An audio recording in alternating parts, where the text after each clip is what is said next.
Hey, Soraya. Hey, Jeff. This is a tough week for us. You know, it just is. It just is.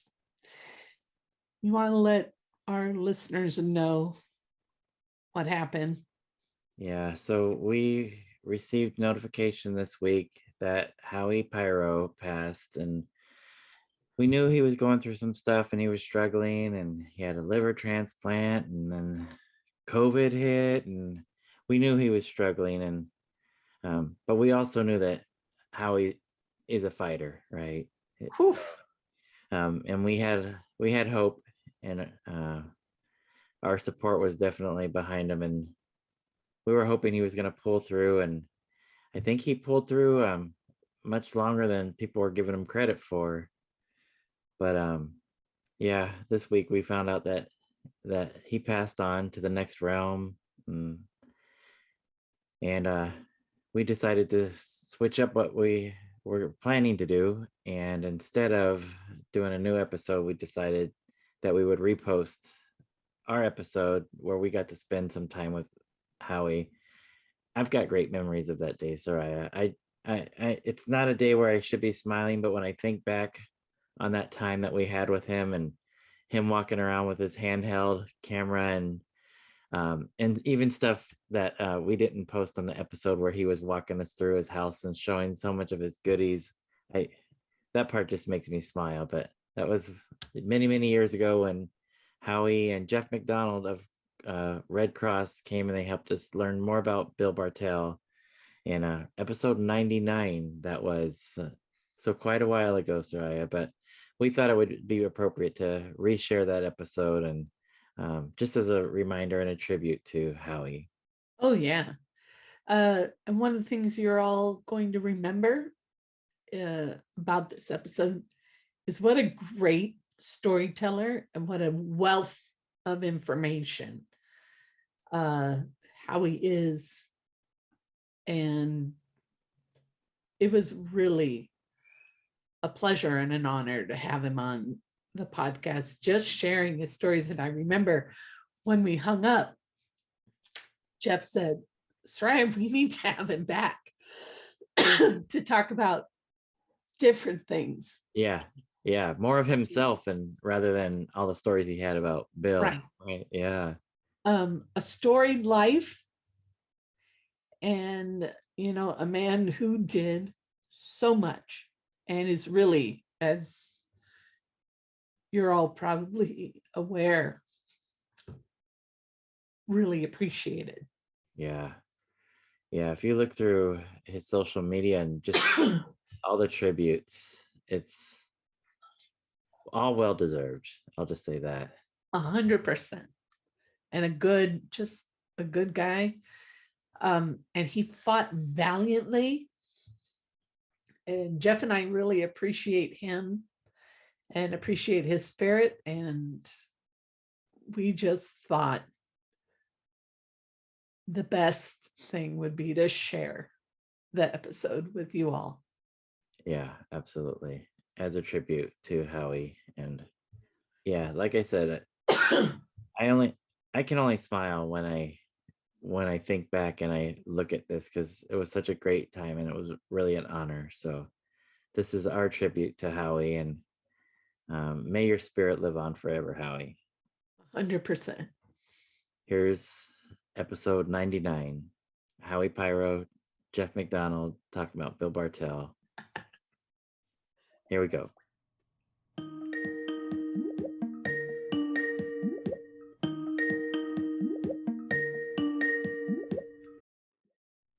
Hey, Soraya, how's it going? All right. How about you? I'm doing pretty good. My mind is still blown. We just got off a Zoom conversation with Howie Pyro and Jeff McDonald. I still can't believe that. So we wanted to find out more about Bill Bartel, Pat Fear, and these were some I'd say close friends of Bill's that knew a little bit about him. And as as our listeners will hear, that's saying something about this enigma of a man. Oh my gosh. You know, Jeff and I are still kind of staring at each other going, all right, there's a lot more to this. There's But just a lot more. yeah, but this conversation that you as listeners will be hearing, there's some amazing stories, some Yes. hilarious stories, some at least one or two very unusual things that happened that my mind is Yes. still blown. Like, just how these things happened is just incredible.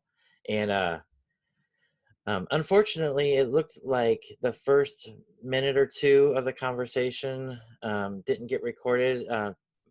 We had some technical issues going Yeah, on. yeah. We had some Zoom issues. I think it's primarily my fault with a wrong invite. Whatever, we got it all sorted out. We got those guys on to talk, but uh, just so our listeners know a little bit about who we're talking to, coming up here, Howie Pyro, founding member of The Blessed and Degeneration, some early punk rock bands of the mid to late 70s. Howie played with Danzig, the band Yeah. Danzig, on bass, toured with them. He was a personal friend of the Sex Pistols, Sid Vicious. Yeah. Spent a lot of time with them. He was living in New York, so he was in some of those seminal clubs, hanging around some of those seminal clubs with CBGBs, Max's Kansas City. He was a DJ for Intoxica Radio on a Luxuria. Mm-hmm. Soraya, you and I met because of Luxuria Radio, internet radio. So Yes. there's that tie there. Howie also does or did a YouTube little video mini series, I guess you would call it, called Howie Pyro's Sick World, where he shares some stuff in his room and his collection, some really really cool things. And he's worked with Joey Ramone. He's worked with Genesis Peorage, and if you listen to the very end or watch till the very end, if you're watching the video, you'll even see a tattoo that the front man, um, uh, Genesis had a transition, but at the time, he was a man, and he put this tattoo on Howie. And Genesis was the front man for Psychic TV, a band that put out an album called Dreams Less Sweet, one of my favorite all-time albums, definitely in my top 100. And then also Jeff McDonald from Red Kross. And I had mentioned it on the original intro that got cut off, but we had Ella, Carrie Pearson, on our episode 45 talking about Red Kross's album Beyond the Door that we reviewed, which is an amazing album. And the Red Kross has a documentary that's coming out. There's a Kickstarter campaign. Mm-hmm. I think they're calling it Born Innocent, the Red Kross story. And Jeff shared a little bit about that it's in the works. We're not sure when that will get released, but there is that Kickstarter campaign to get this documentary released. But anyways, these two guys were a lot of fun and shared some great stories. So I hope you all enjoy it. And, I'm still blown away. I'm not sure about you, Soraya. I mean, Jeff and I are trying to land at this point. Like, we were just, it was a pretty surreal hour and a half talking with these two people. One that have like just a wealth of information about Bill Bartel, but two are like super engaging and funny. And I think their observations are just really thoughtful, well-founded, and, you know, come from a place of true friendship, you know, with Bill. Yeah. Absolutely. So, I mean,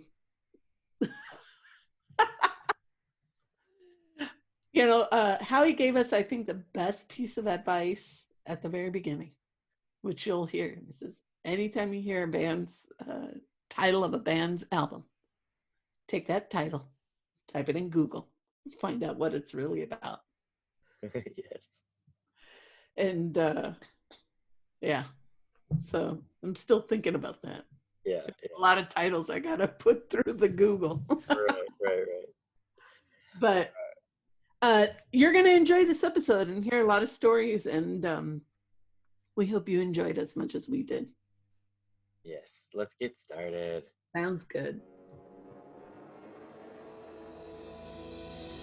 Hi, this is Soraya. And this is Jeff. Our podcast is called Paisley Stage Raspberry and Rhyme, a podcast where the two of us play music that we like and share anecdotes and background about the tunes. We hope you'll join our conversation. And without further ado, a groovear. Let's get groovy. Put them on my head and played Os Mutantes to me, which for the first time. Yeah, which I had never heard, and it completely blew my mind, and it was one of the most insane things ever. And then it went from there. So how did you meet Bill? Yeah. Jeff? Well, do you remember in those pre-internet days, the telephone was the way that people would chat.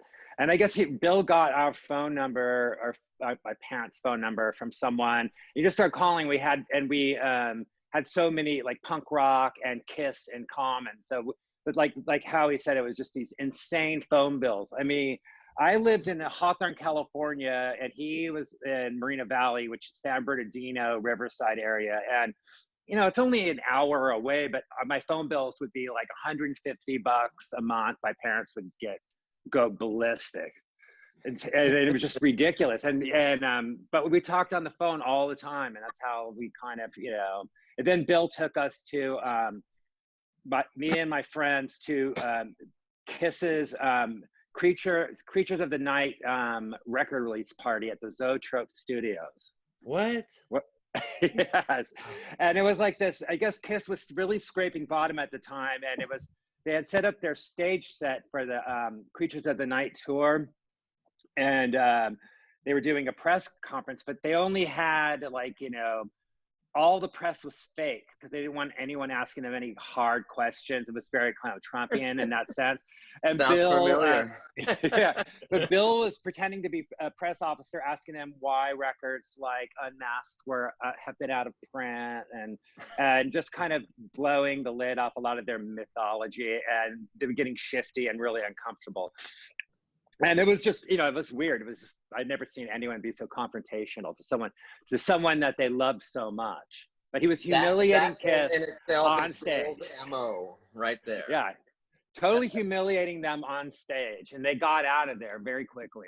They stuck around for like 10 minutes. Wow. How can we go from there, fast forwarding even into the 90s, when Bill jumped from the Melvins bus to my band's bus on the Kiss tour? Well, tell them.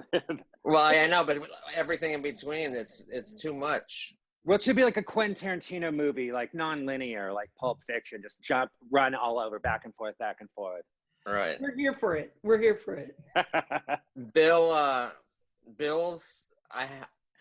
Bill's Christmas card one year, which is still on my fridge, is the greatest photo of him pretending to be Paul Stanley's bodyguard. And he's like pushing these people with cameras to the side and letting Paul Stanley through. It's the greatest photo ever. And he used it as his Christmas card. But, you know, when Kiss put the makeup back on in 96 was when my band Degeneration was at our most popular.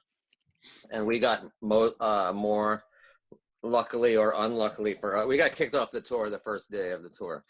But then we got put back. So, because we had when we played in small clubs, we did the Alice Cooper trick of, but instead of with feathers, we would rip up like 500 newspapers that we would steal, and to have our roadies had to do it all day long and put them in giant bags, and Jesse would let them all fly everywhere, and they would fill an entire club like CBGB's. So Jesse thought it would be funny to do it in a place like Madison Square Garden, where it would just be like a, you know, as a joke. But then everything went in their pyro, and we're all through every part of the stage, and we really fucked them up bad.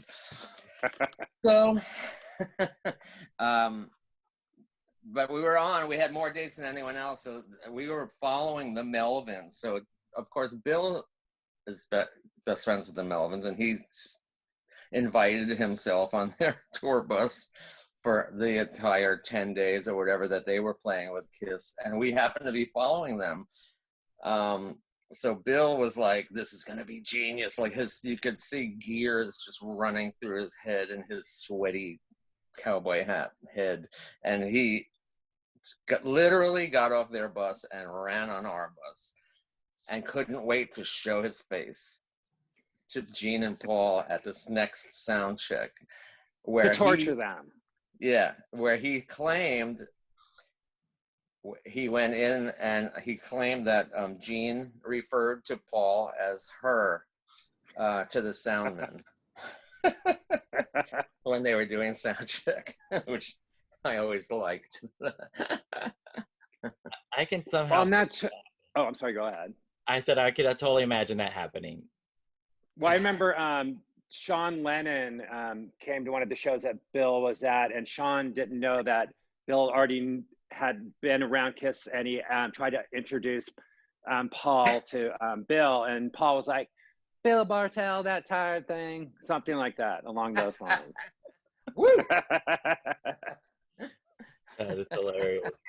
So that was a Cookie Mueller line from Female Trouble. Right. So how strong was Bill's love for Kiss? Was he totally fanatical? Yeah. Sadomasochistic, because he hated them for years. Yeah, but he hated them for years during the makeup list period, but he still would like talk all of his friends into going all the way to the San Bernardino Swing Auditorium to see all their like Animalized concerts and what was Asylum tours. So he could yell stuff at them. Revenge. Yeah. Bill's the only person who saw, there was a show and Paul Stanley had a heart attack, I think. Oh, and he had to go to the hospital, and Gene is so cheap that they did the show anyway without Paul, and it was like a small promotional sort of show in Las Vegas, and Bill's one of the only people like that anyone knows on earth that saw Kiss without Paul Stanley. Yeah, the three-piece. Yeah. But I remember him having, he had the video, he shot the video of that, and we were in line for Paul McCartney at Amoeba Records, and yeah, he was trying to figure out how he can sell it to the press.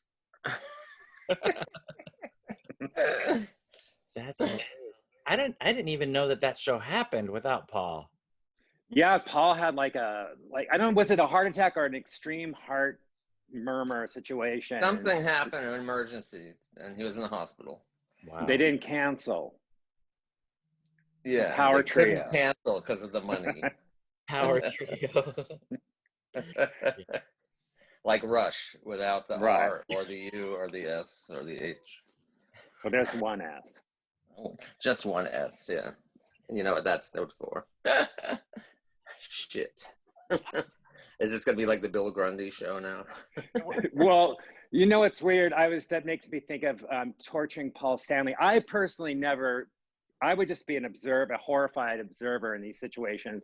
But I remember we went to Bogart's, which is a small club in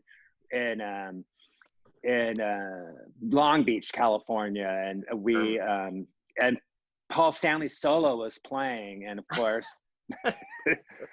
Bill was trying to throw gum into his hair while he was performing, and kept calling him Pat Stanley. Oh my God.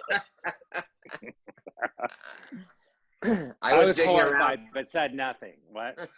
I was digging around yesterday for these answering machine tapes, and I have, cassette tapes, right? They're under at the very bottom of everything.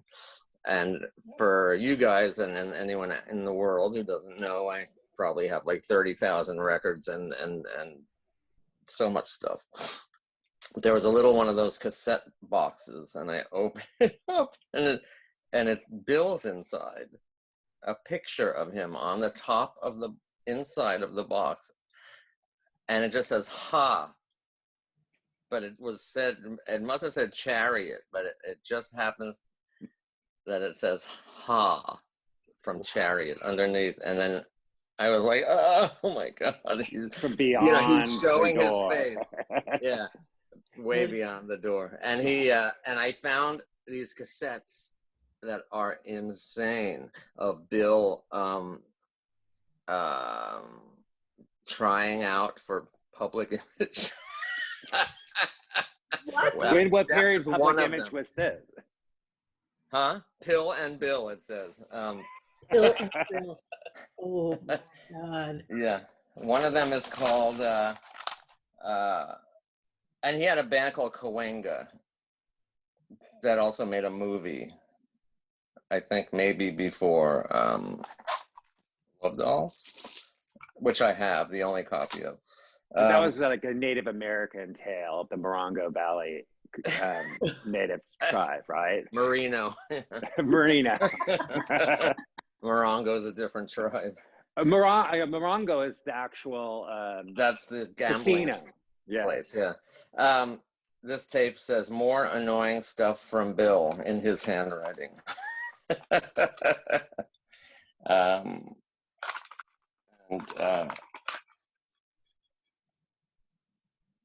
what does that say? Weirdness from Bill's youth, 77 to 80. Wow. Tater Tots, Pink Floyd. Why? Breadcrumbs. And then 77 to 79 from Bill's youth. So Howie, you have all these tapes. How did you acquire these? Did he gift these to you? He would just send me stuff endlessly. He's crazy. Yeah, like mixtapes with a few of his songs sprinkled in. Well, we all made tapes. Yeah. That's what people did back then. You make mixtapes for your friends, just like Telephone and cassettes. mixtapes. Yeah, everyone made mixtapes, and they gave them as gifts and traded them, and had little secret. I mean, you could do anything on a cassette tape. You know what I mean? So they could get real funny, and personal. And go kind of viral too. Yeah, there's tapes out there that like everyone has a copy of on Earth. That's our age. That is very true. And so the stuff goes so deep and so far. I mean, Bill's sister, who whom none of us had met until after Bill passed away. We had never met any of his. and she was nice for about one day and then became a complete creep. Whoa. I don't know this tale. I wanted to help sort his stuff out so it wouldn't go in the garbage, because everything he owned was worth, that looks like garbage, could be a Nirvana set list or whatever, that could be worth $1 zillion. So I tried to explain this to them, and then one of them has a kid whose name is Bartel. The name is Bartel. Don't Well, even. yeah. Okay, Different last name. I won't ask how. It's not Bartel. Bartel. Okay. Bartel Cope, his name is actually, but he and he was a hip, right? And he found out about Bill, and he got all into Bill when he died, and he was on my side and everything. But then the family flipped their lid and started fighting over all the stuff, and then nobody heard from them again, and they were forbidden to talk to any of Bill's friends.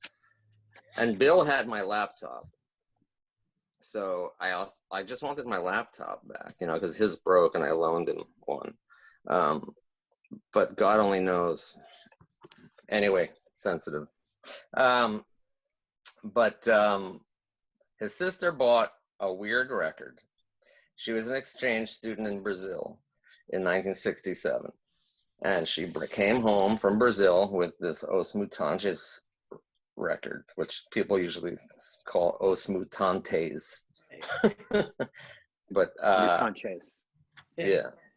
But so, and it is the most genius record, and it was Bill's entire life purpose for a very long time to alert the world about this, to the point where, I mean, they were as big as the Beatles in Brazil. Mhm. And Rita Lee, who was the singer, was like a modern day, I don't know, Pat Benatar or something.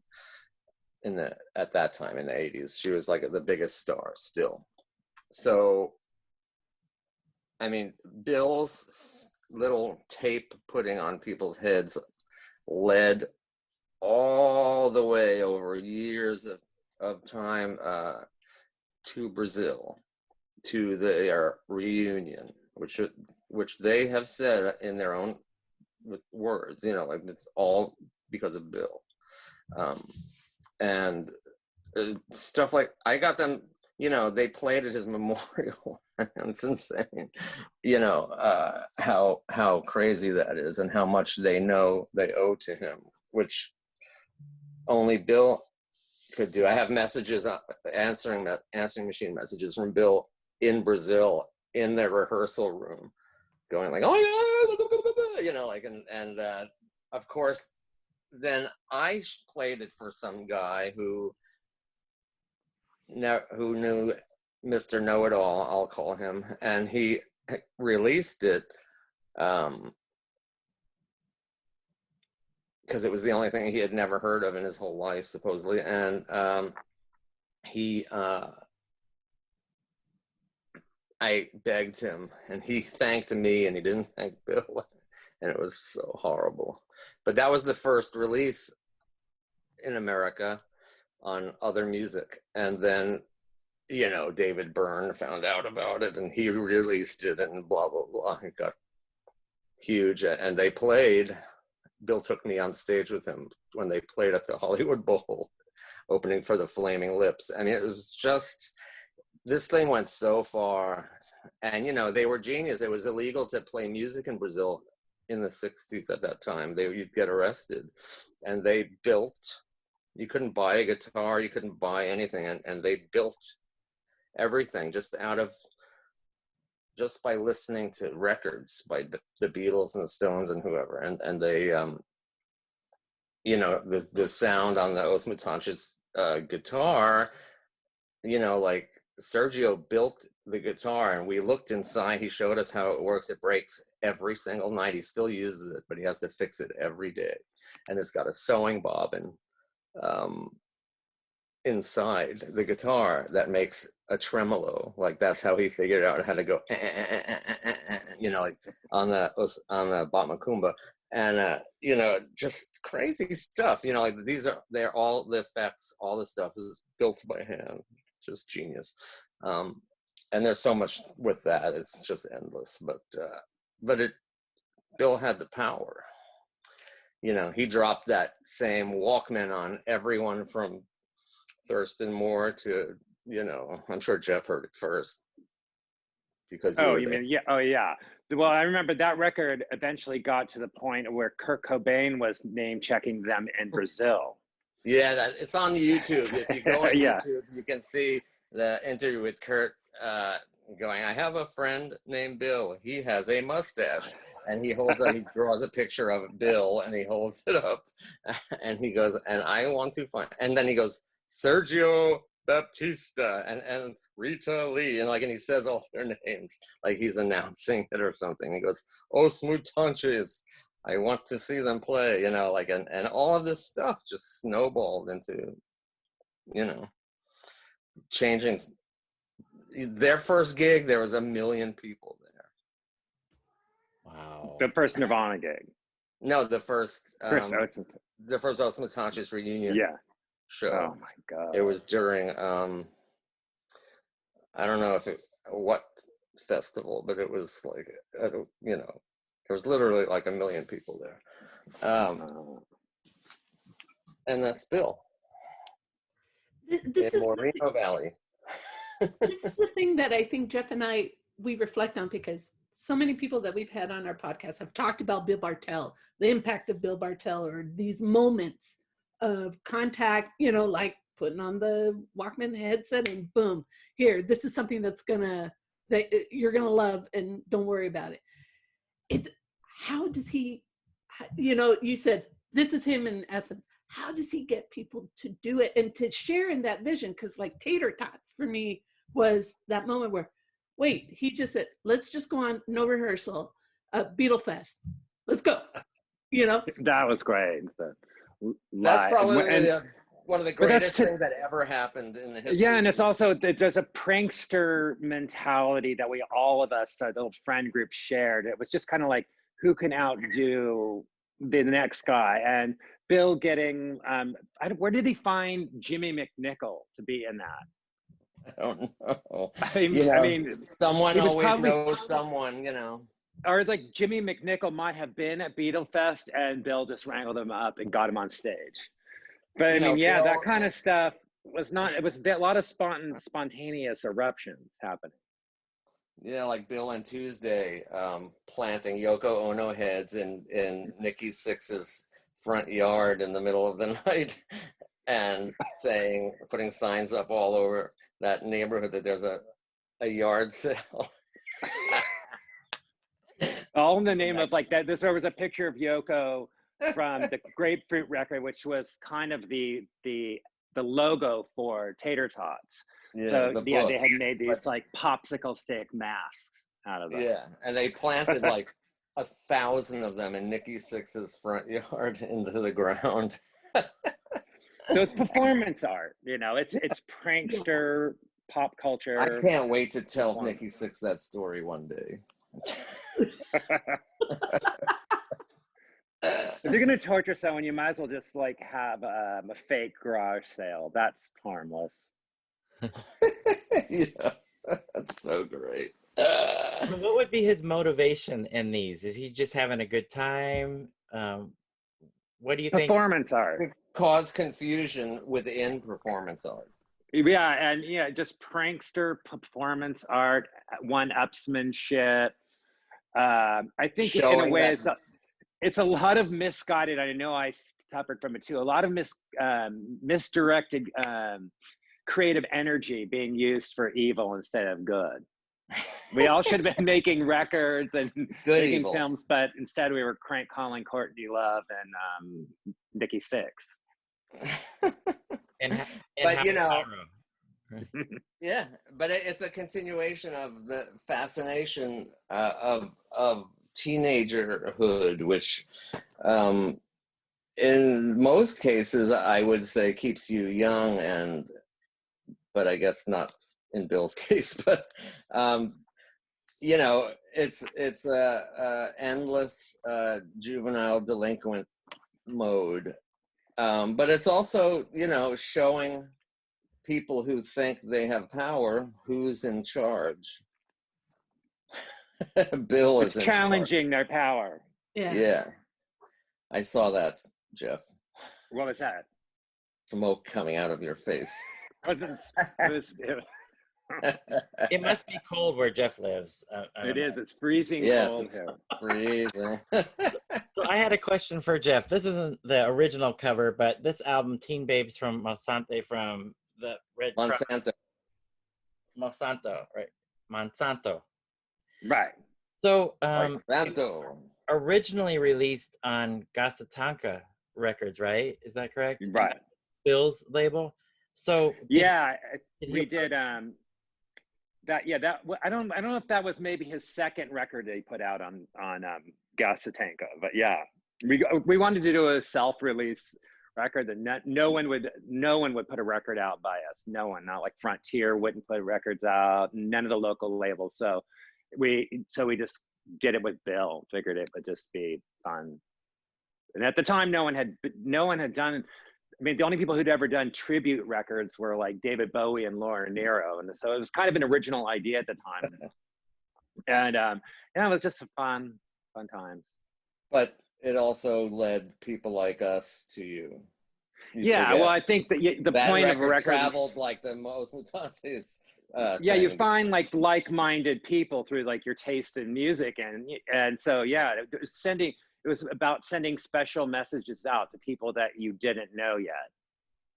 And we, charged your dressing room like, we have to know you, I know, and we're all friends. To everyone I met during that period with that record, I'm still friends with today.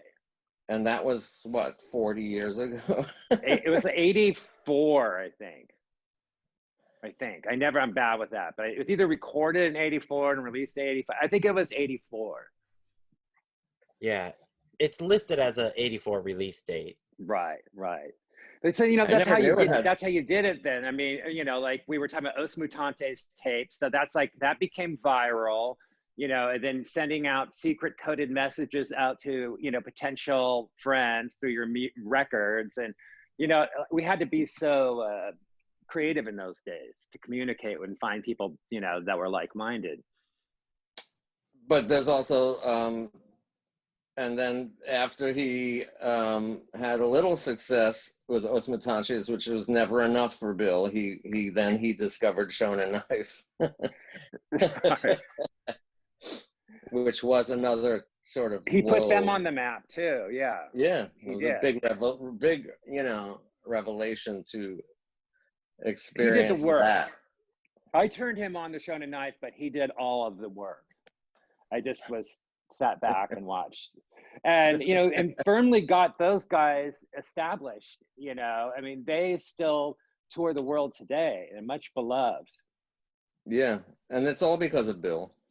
But it's like some people don't have that money making gene. It's like they're all the creativity in the world, just do all this revolutionary stuff, but like don't know how to turn it into a business.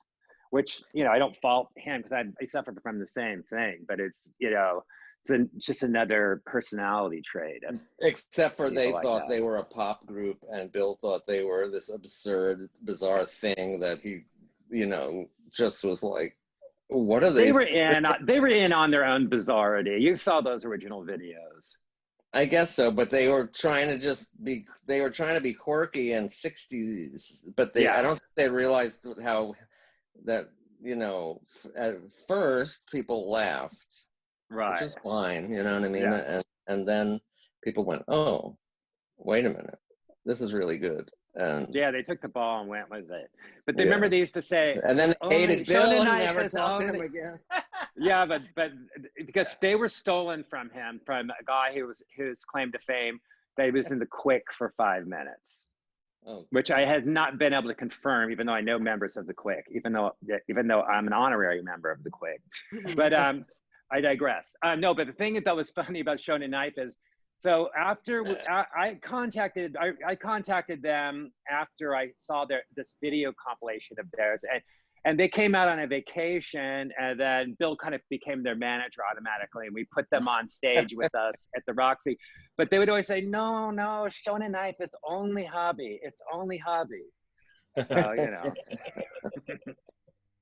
30 years later. Yeah. And then they write a song called Red Cross. Red Cross writes a song called Shonen Knife. Yeah. And they used to call Bill Devil Bill. So that is very telling right there. Yeah. Devil Bill. Yeah. See, I find that fascinating. They say, oh no, only hobby and Bill. No. No, yeah. Always looking for the next big, weird, big thing. He went on tour with them. He showed up with them in New York, and we were just like, no. What about the Shags? The Shags are another thing. I taped it. He took the Shags. We love the Shags. I mean, Howie separately from me, and I had that record forever, and I loved it. And it was a small base of people who worshipped the Shags, like literally worship them. But of course, he gets in there with them. He's backstage talking to them. I mean, okay, so the Shags, their father, forced them to be a band because he was trying to get famous and rich. The great Austin Wiggin. Yes, whose business card I own, and he tortured them, and this all came out later, of course, and forced them to be a band, and they couldn't really understand how to play, so they went into this autistic sort of ingenious mode of inventing a new form of music which had never been heard before or since, and since. and they made a record that was endlessly like called the worst record ever made, which means it's great. So I don't take anyone serious. If like an somebody Ed Wood says, movie, "Oh, the Shags is," you can watch an Ed Wood movie 50 times because they're entertaining. They're actually good movies, and that album is just a mind blower. So, this fast forward 30 there's a years. band called NRBQ, and they reissued the album in 1980, and the entire punk world discovered it, and everyone, but how many people, the people who liked it, it was funny for a minute or whatever, but some people, like us, totally worshipped it, and I know every single word, every single song. So they played every Friday night in their local dance in the 60s.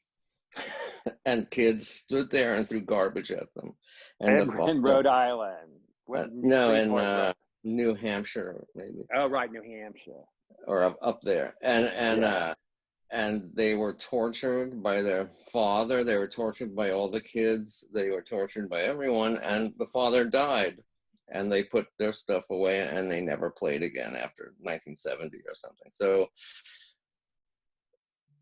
Frank Zappa had the album, of course. When it came out, he somehow got his hands on a copy, and he would bring it to radio stations when he would go on, and he would say, "This is the greatest, this is better than the Beatles." And he would play the Shags. And so NRBQ's, it was their 30th anniversary, and somehow they got the Shags to agree to play.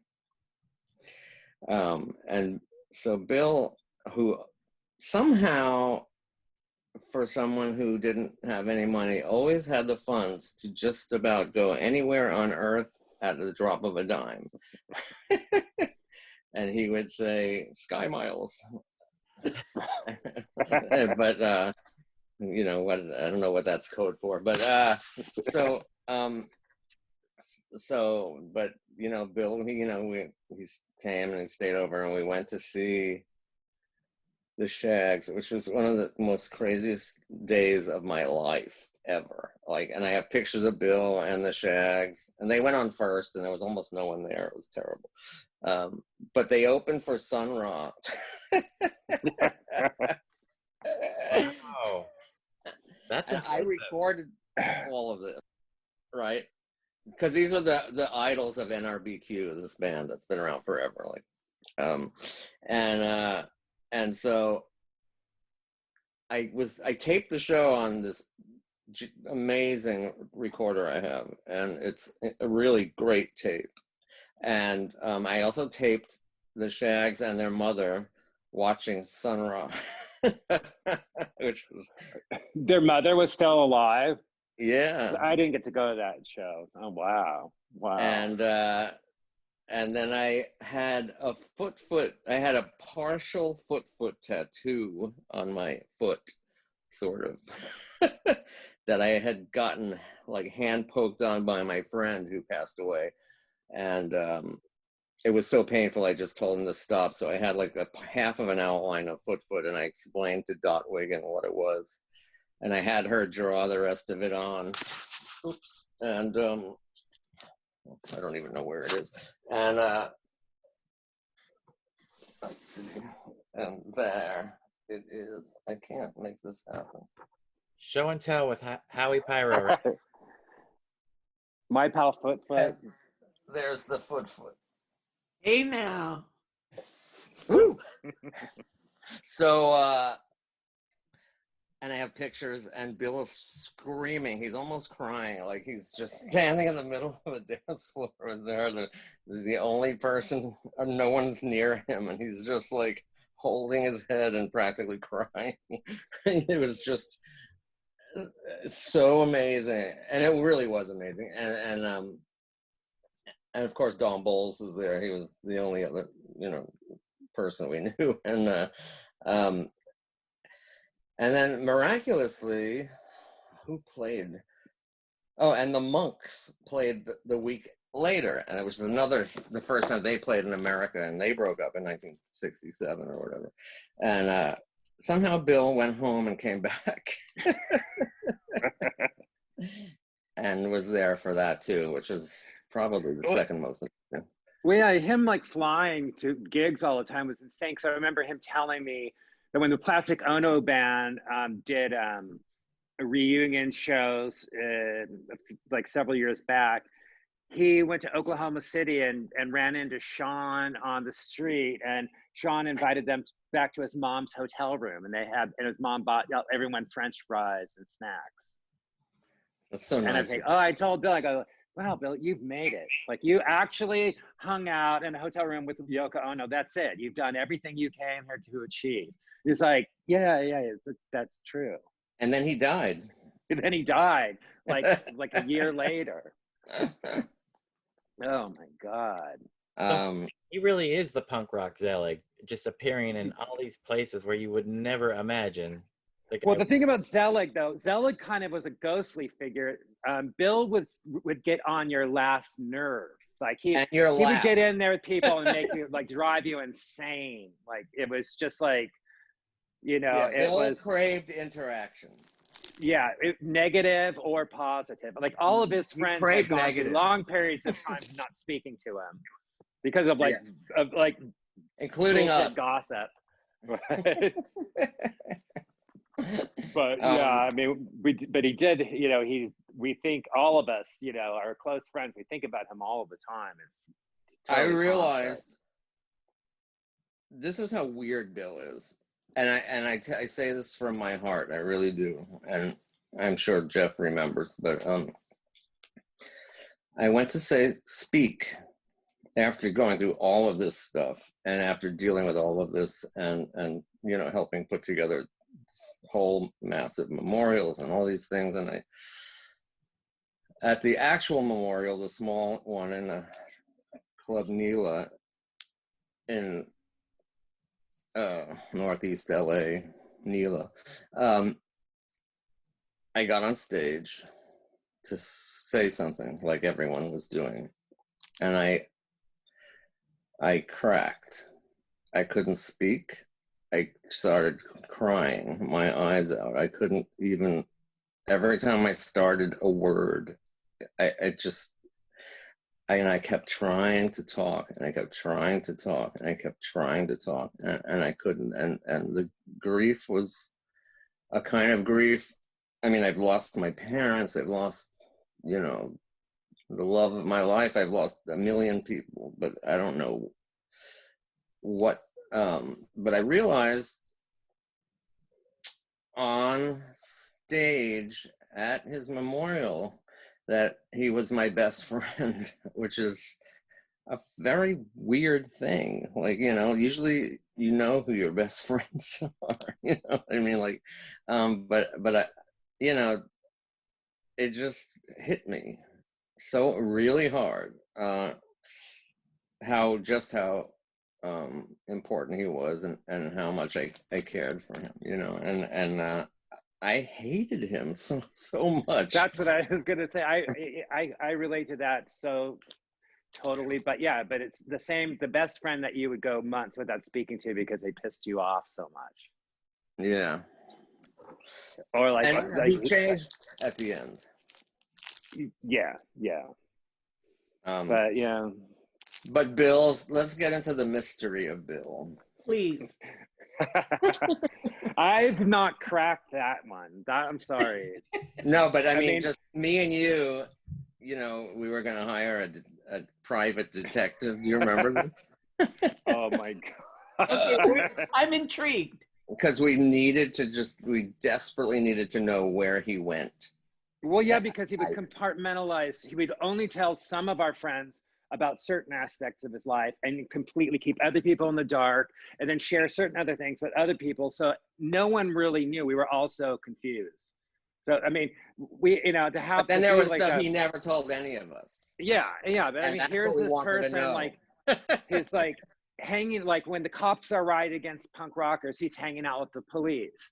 And then, you know, you know, they're harassing his friends. And then he becomes a cop and he's a school teacher and all this weird stuff. And he's just this freak. We could, I mean, it was impossible. He's riding a bull. He's yeah, then the bull riding a bull, and he has videos to prove it. And of course, there's a number 23 on his back, which is a whole nother thing. Bill, you got to understand something. You need to read Philip K. Dick, who is both of our favorite authors, me and Bill. Most any movie you've seen in the science fiction realm in the last 30 years was derived probably from a Philip K. Dick story, but Philip K. Dick was nuts, and there was a little pink beam of light that he thought followed him around, and you know, that he wrote a book called The Exegesis that's like 6,000 pages long. You know, like nobody's probably read it, but his regular books, they're really nuts. Like you don't they don't really come across in movies how incredible they are on paper. Like there's one movie about a guy who's a cop, and he has a scramble suit, it's called, and it changes his face every 2 seconds. So, and his whole visual, so that he can never be recognized. And he's assigned to get the huge drug dealer. And then at one point he realizes he's both of them. he's chasing stealth. He is it, and this is the kind of stuff that Bill's head totally tapped into. And as it turns out, you know, the last thing that ever happened, and this is totally as Philip K. Dick as you can get. I should probably save this for the end, but they were making the Germs movie, and Bill was there every day, as were all of the Germs that were alive, and lots of our old friends and all of those people. And I'm from New York, but I came out to LA in 1978 and was very close with all of those people and stayed close with them. So, you know, and I hadn't seen a lot of them in a long time, and blah, blah, blah, blah, blah. And then we all started hanging out, and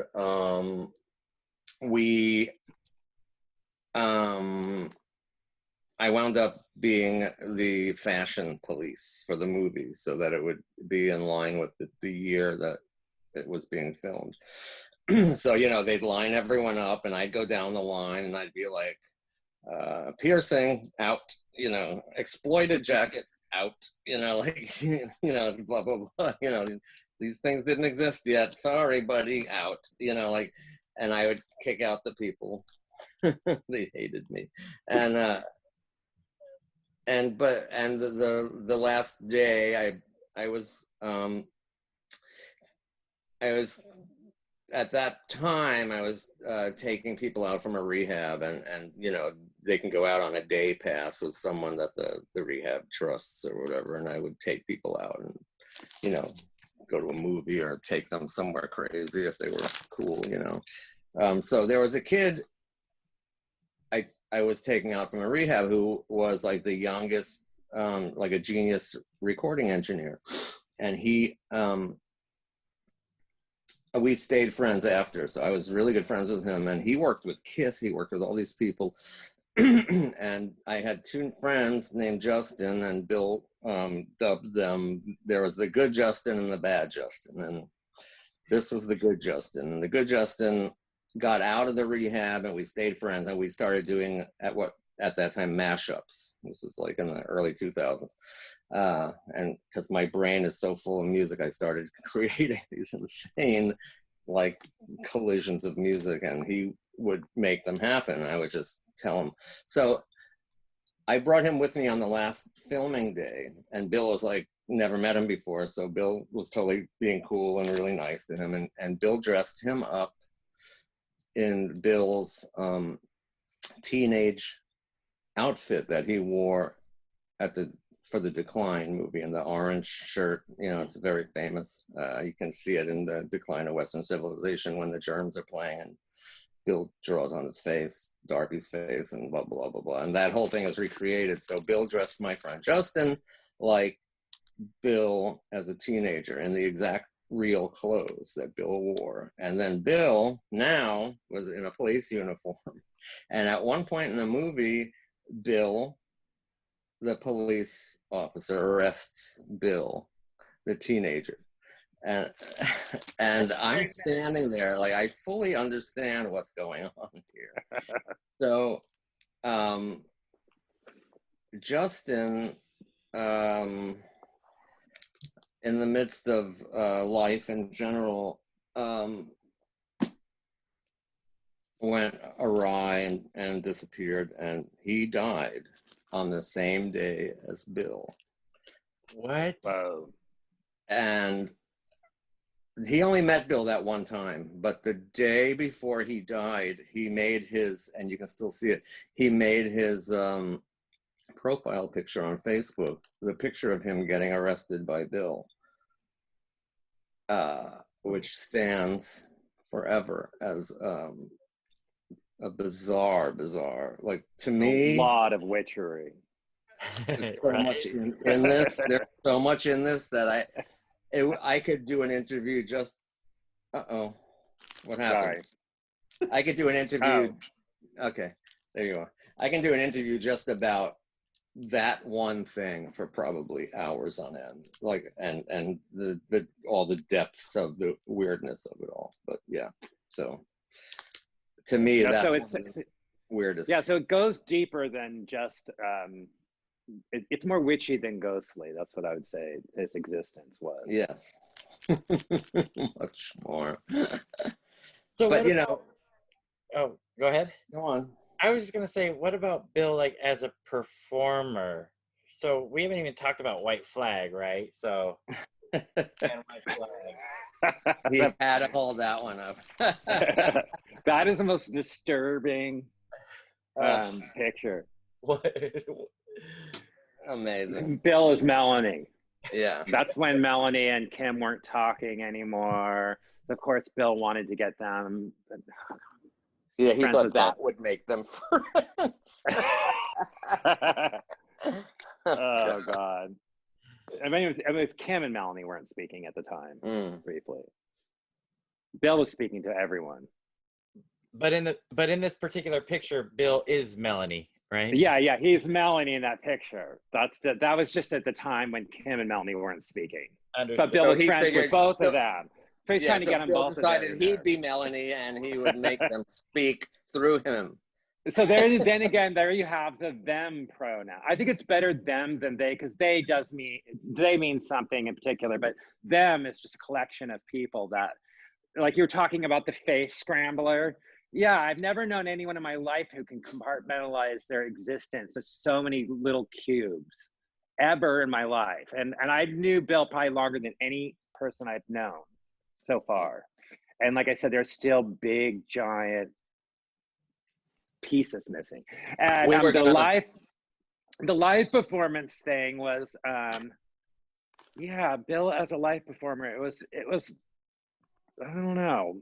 If you didn't know him, it would be different than if you did know him, first of all. Yes. Right. So it was yet another personality that, like, who's that clown? That's a third one. Like the third eye. Yes. Bill as the third eye. Excuse me Another for reference. But Bill, you know, he every little move he made was a tribute or a fuck you to something or someone, which was always like that with him, with everything, you know. And am I alone? No, you're here. We're dead. Okay. Yeah. And you know, like he had like a spinning guitar strap, and he had like a, you know, he had Paul Stanley's Iceman in his closet, which was one of the things I wanted to tell his family. You know, The broken guitar. yeah, but it's still worth tons of money. But they would see it as a broken guitar and throw it out. You know what I mean? That still haunts you to this day. Very much so. As a collecting nightmare human. So you actually don't know what happened to Paul's broken guitar? No.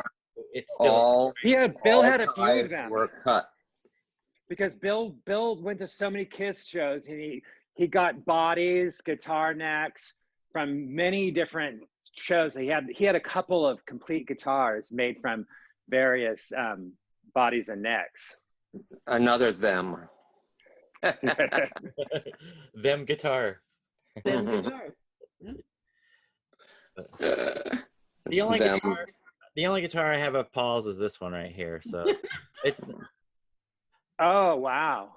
Wait, is that it's a plush. plushie?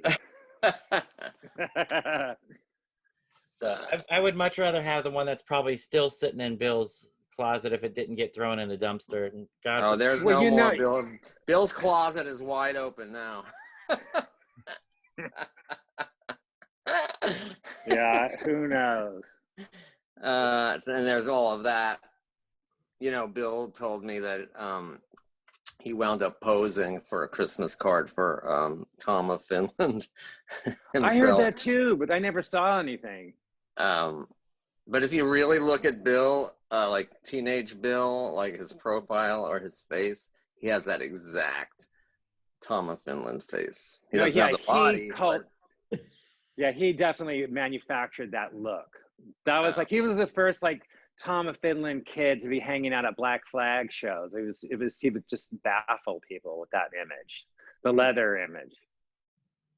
Yeah, but his face really, it's very, very similar. Like Tom of Finland as an artist, and you know, he was, when we were kids, Tom of Finland was 60, probably 60 or however old. He was very old, you know.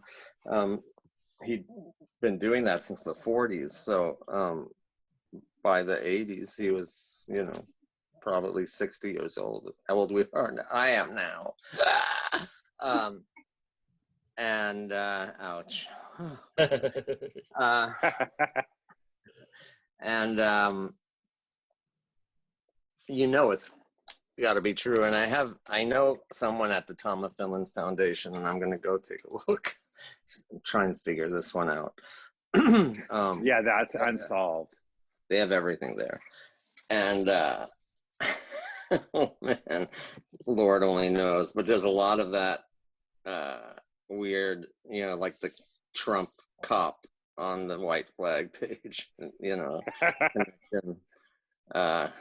Which is funny that he took it upon himself to plop himself publicly onto there to be known.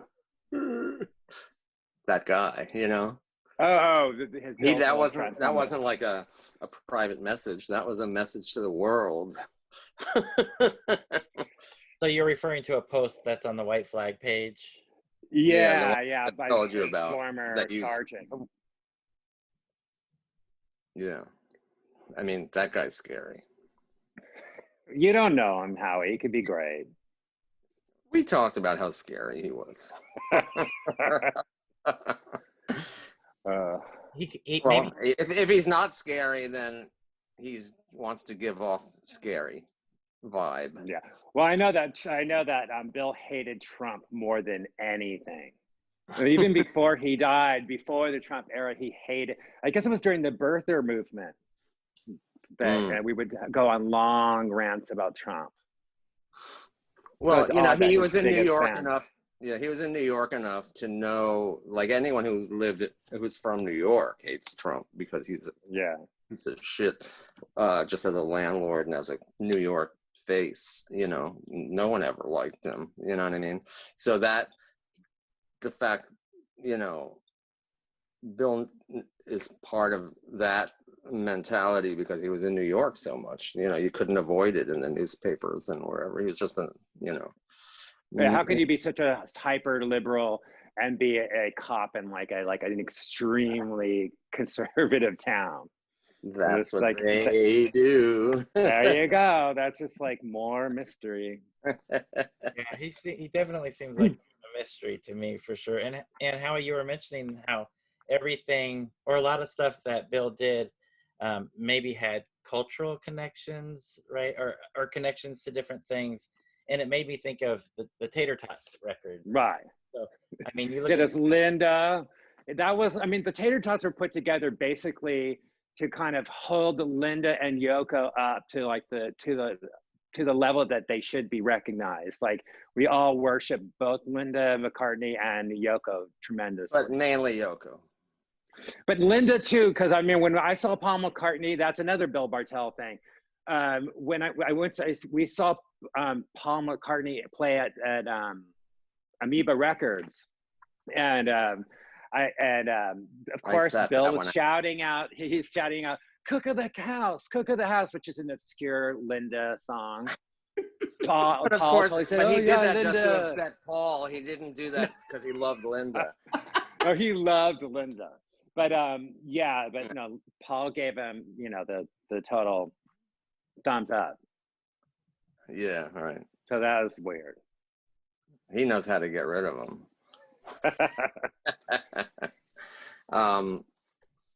But it was all about Yoko. It always was about Yoko.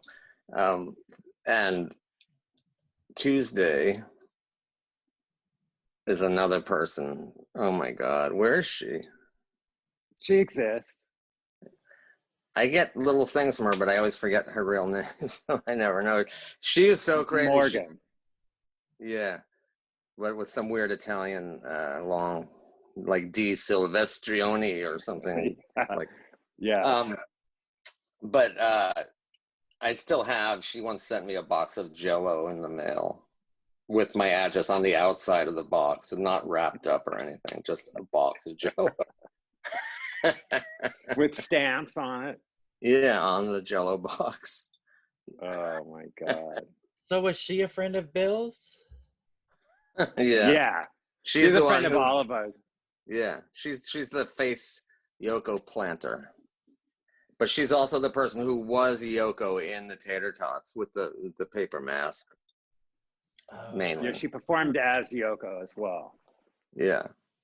But so that Tater Tots thing got so out of control that basically he manifested Yoko. Yoko wrote like a note like, "Oh, Tater Tots, great." I was like, I forget what she said, but there was like some Yoko thank you card about how she really enjoyed the Tater Tots. Yeah, and there was who just told this story? Was it on the last podcast? Did someone tell the story about the private messaging with Sean? Yes, I think it was. And Bill's instead of a ding, Bill's sound on private messenger was a woman screaming. Oh. And Sean, every time Bill sent Sean a response, it made that sound. And then Yoko called Sean into the kitchen and told him, "What is that horrible thing?" And then Sean went back and told Bill, Mom wants you to turn that off. She can't stand hearing this horrible woman screaming sound. Which is one of the funniest sentences ever spoken on Earth. Hilarious. But how crazy it is for you guys, Jeff, in this Tater Tots project, and it gets back to Yoko. That must be mind-blowing. Yeah, because you never I mean you never imagine that anything like that is going to reach people like Yoko. But I think what happened was Sean was starting to come of age and was kind of experimenting with underground music, and he somehow found the record and became a fan. So that's how he was. But we also met Sean somewhere, I can't remember where, through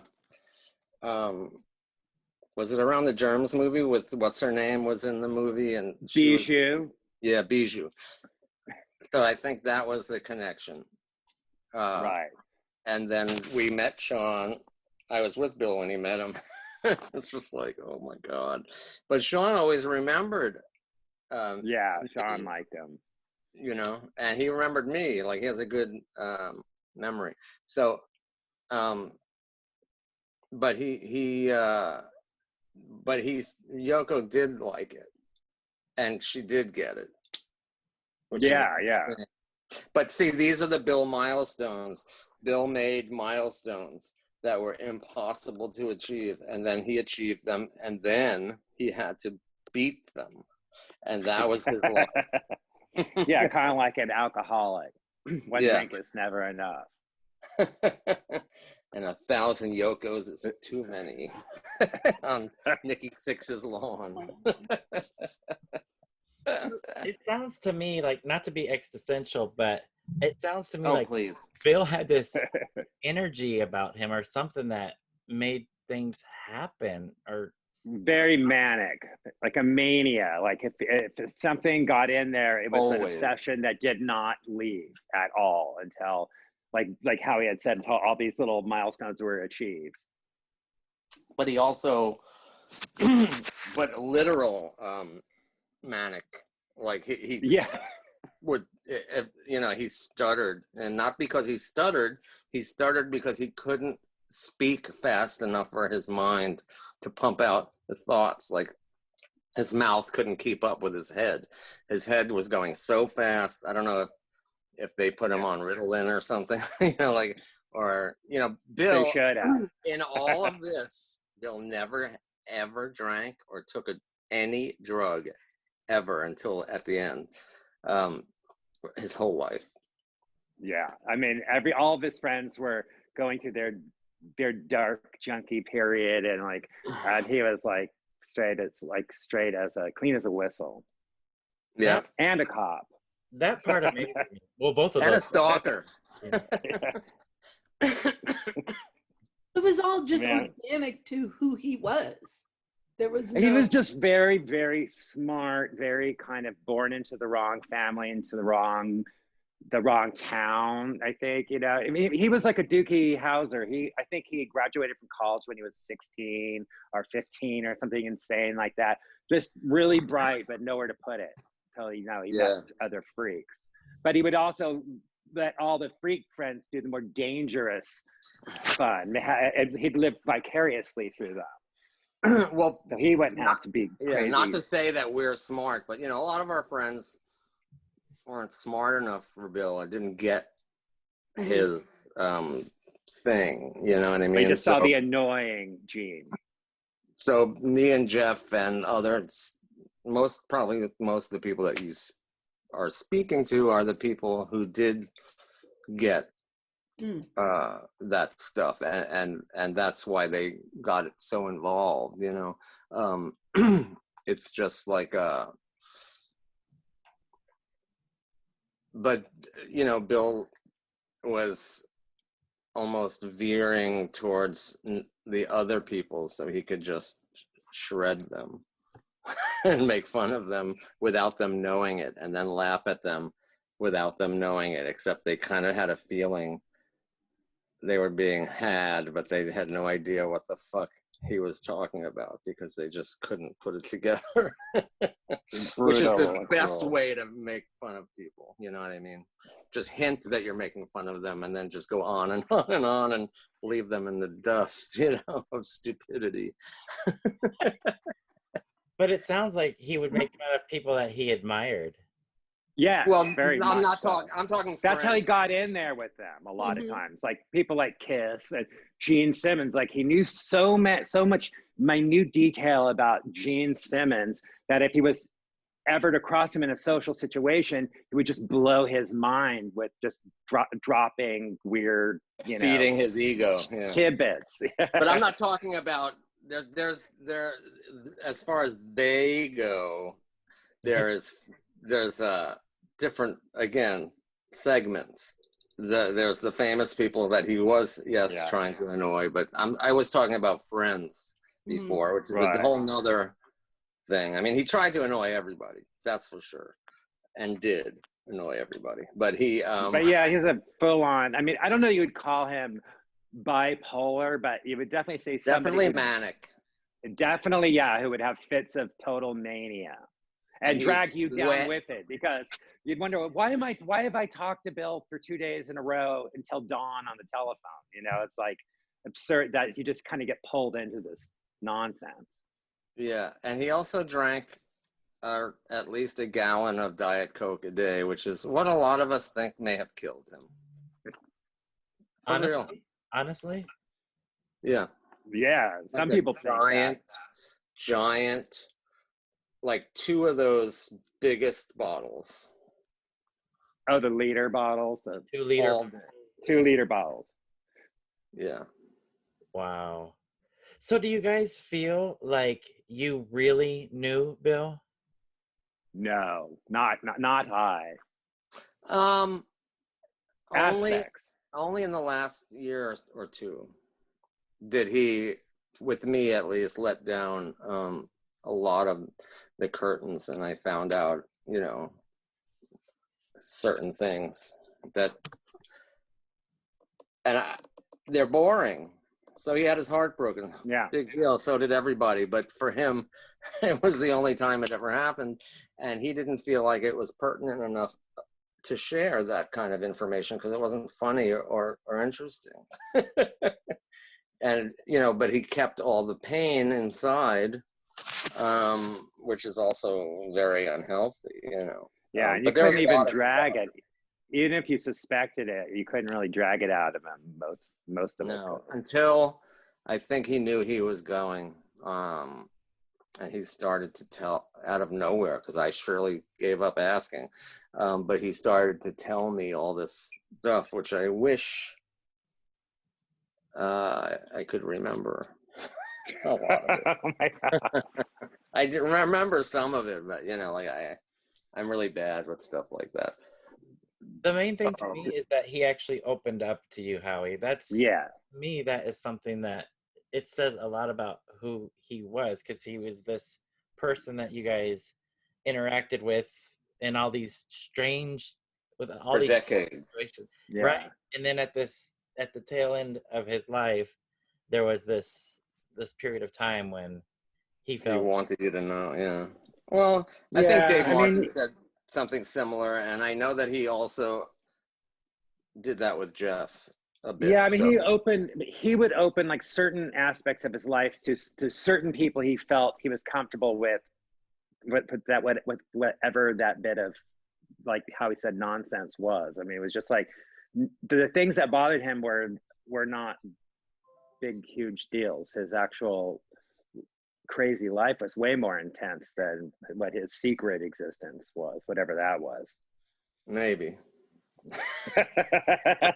I don't know, but the reason he never told anyone is because he did not want this to happen right here and now. Yeah, and that's why we still have certain things we cannot.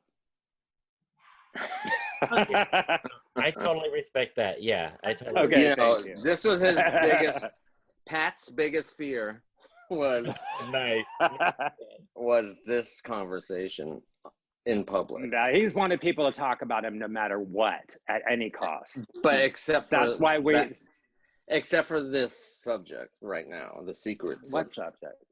Oh, any secret subject. Yeah.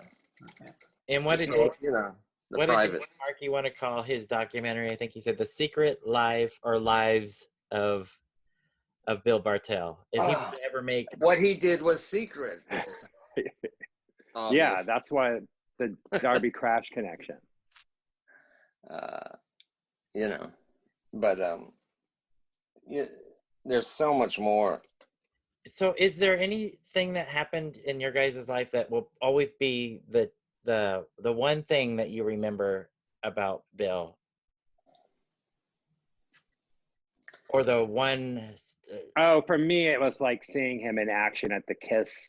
I'd never seeing him torture and Kiss at the Kiss the press conference. I'd never even hung out with him before, so I'd never seen anyone do that kind of like torture the people that they love that way. It was insane. I didn't even understand it at the time. and you were sitting right next to Bill, Jeff, at the time? Oh yeah. Like, why is he asking them those questions? I mean, I just, it was the first time I'd ever experienced anyone being that mischievous, I think. Love it. And that's coming from me, who's well known to being a very mischievous person. Seriously. What about you, Howie? Is there anything that The one whole defining- thing. I mean, I don't know this. You know, there's too many things. The Osmatachi's thing, you know, the far-reaching, long-lasting, serious miracles that he performed were pretty crazy.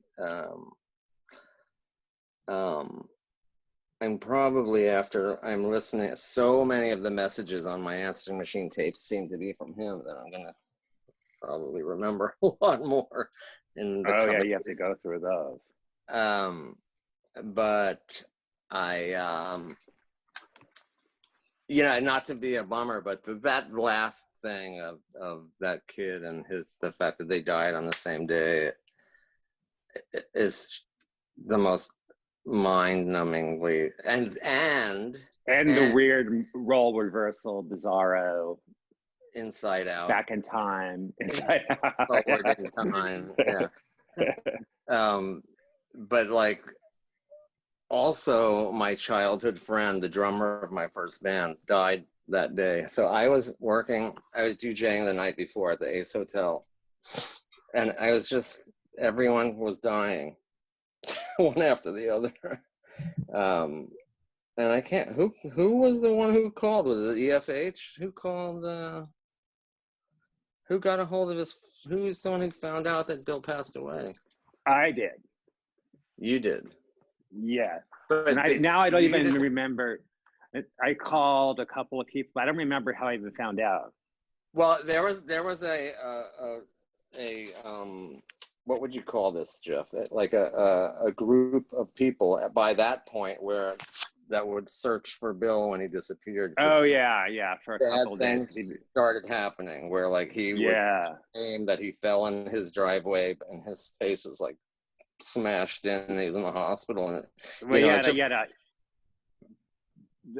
illness that he would be in the hospital, but he would never have a cell phone, so we'd always have to try to find him if we didn't hear from him in like at least in a week's time. So like all the phone calls were going around with Jennifer and Jeff and me and I don't know why I thought EFH may have called me or somebody, I can't remember.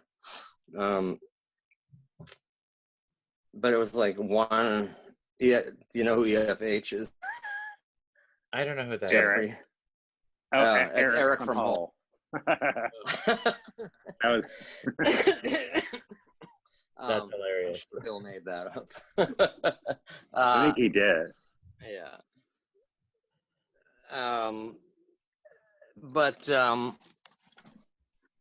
You know, I just got one phone call after the other. I woke up and everyone's dying. Like, and I was in shock already by the first phone call. By the second phone call, I was completely numb and staring at the wall. And by the third phone call, I just didn't think I could drive home from Palm Springs. I just sat there and I called the front desk, and I mean, I'd been DJing there for years and years and years. So I was just like, look, I can't, I'm staying an extra day. I can't go anywhere. That was really, I don't want to remember bad though. I don't want to, but that is such a bizarre miracle. And then I went online to see, you know, what was being said on Facebook or whatever, and it said that Justin changed his profile photo the night before, and I looked at it and I was just like, oh God, you know. And again, he only met Bill that one day ever that I know of. You never know, I guess, but with Bill. But you know, the Bill's hysteria is something I will always remember, like at great moments of impossibility coming true before his eyes. Yeah, the enthusiasm was hysterical. Yeah. And it's hard to kind of muster that, you know. And you can look at photos now and he's so, like, his eyes are bulging. He's so sweaty that you could see his head through his hair. He's so soaking wet from sweat, you know, like, and he's just, you know, like peaking on acid. Right. Always. Naturally. Yeah. Yeah. But totally sober, totally clean. Totally. Hence. Weird, I know. And it's only only the tip of the iceberg. This is not even where I thought this would go. You know, like I thought it would be a whole nother conversation. You know, like this is like just not even the tip of the iceberg. You know, this is nothing. So Soraya, it sounds like we need to learn a lot more. Yep. Yes. You Yeah. do. I mean, every time we speak to somebody about Bill Bartel, it just gets more complicated. That, like, Oh, you don't should think that's gonna stop.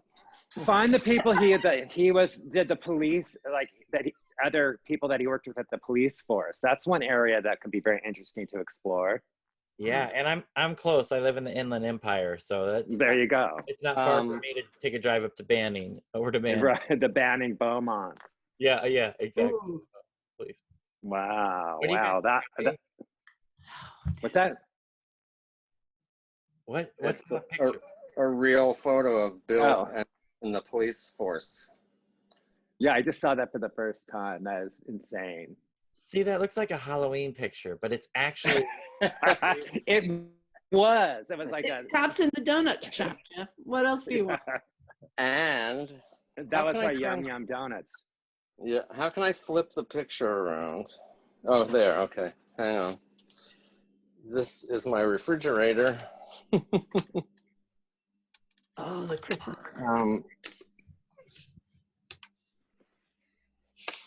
Oh.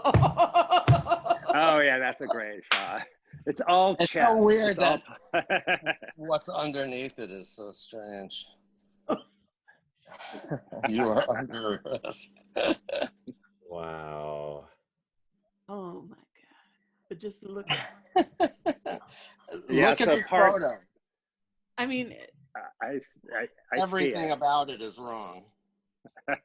Which makes it so right. exactly. Yeah. Exactly right. I know, but Bill's head is about right at level with Paul's Nipple. breast.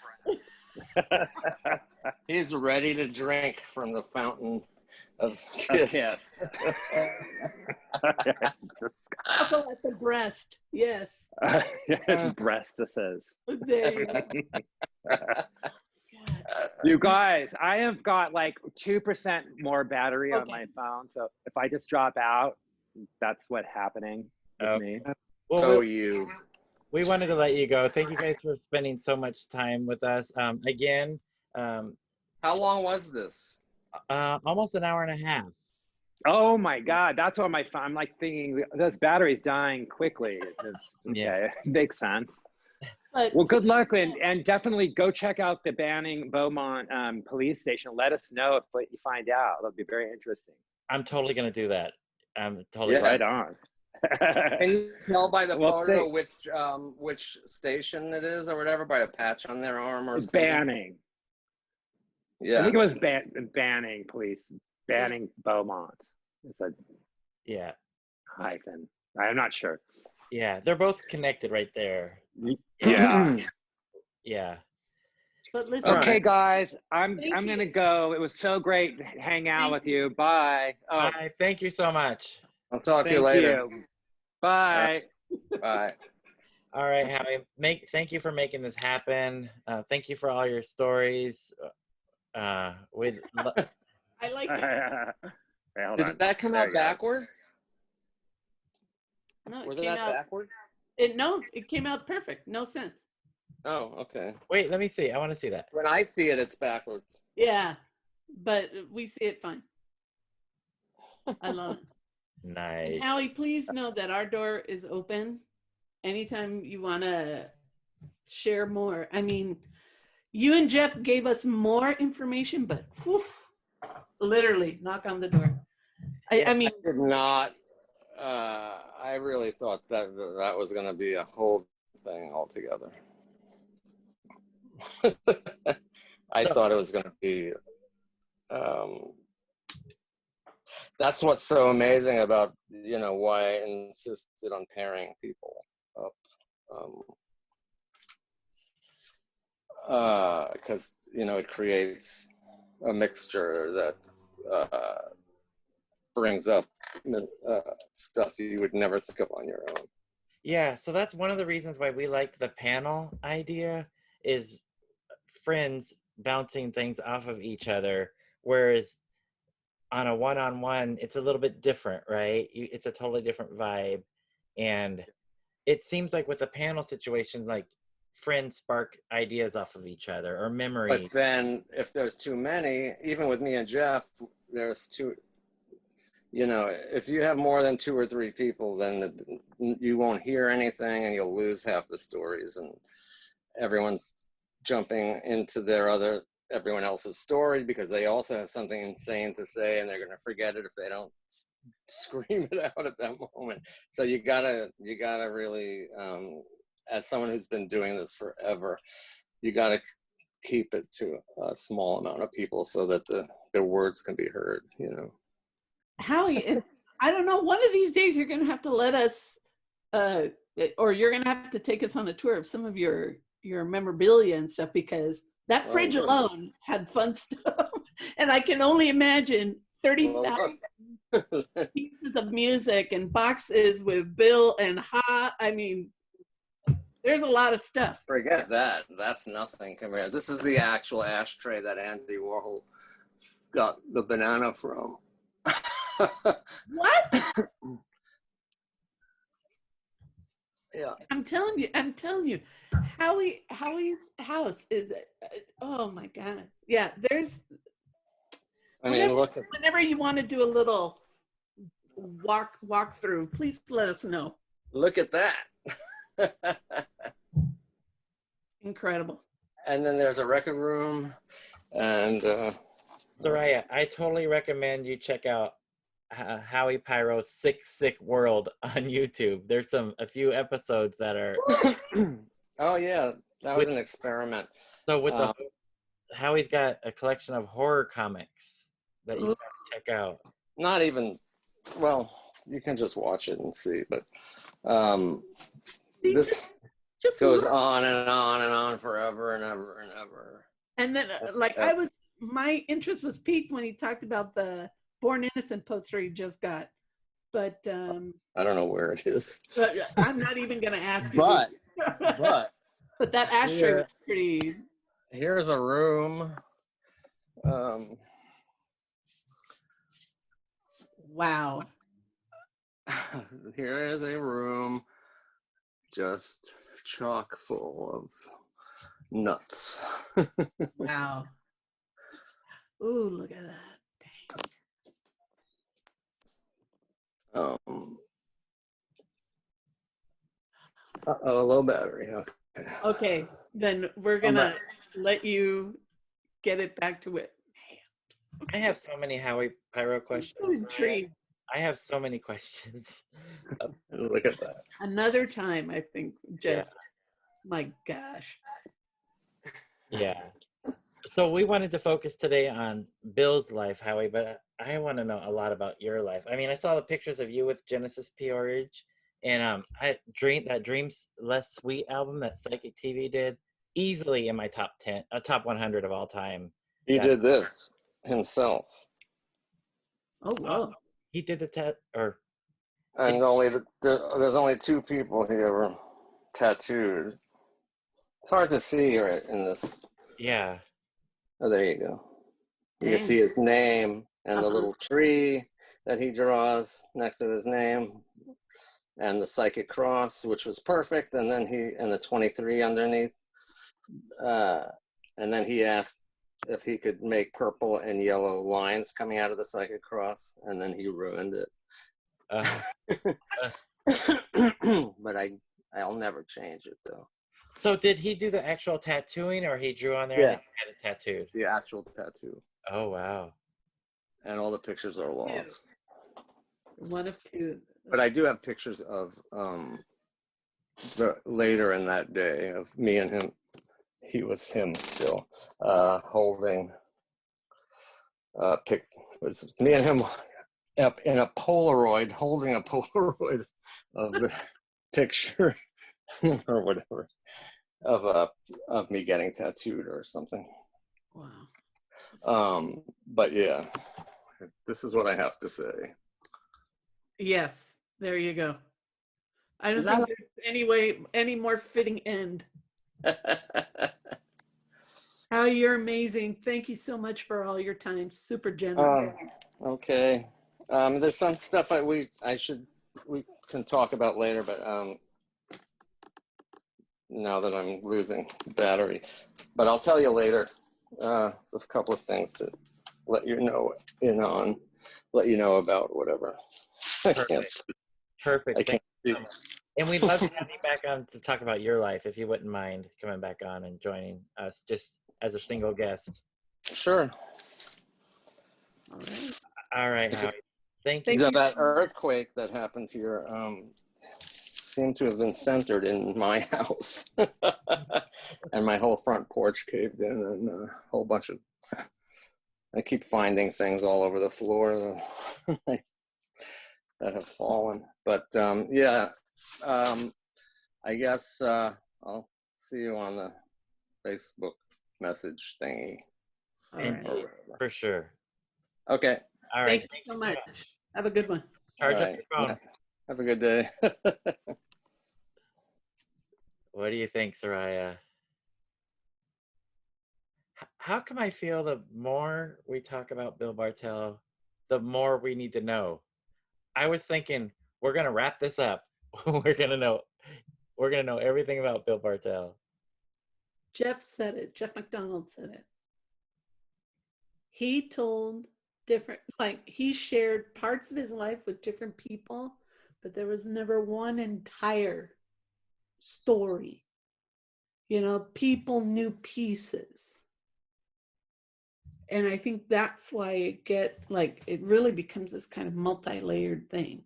Can we just stop for a second and recognize the following? We sat down with Jeff McDonald and Howie Pyro. Wow.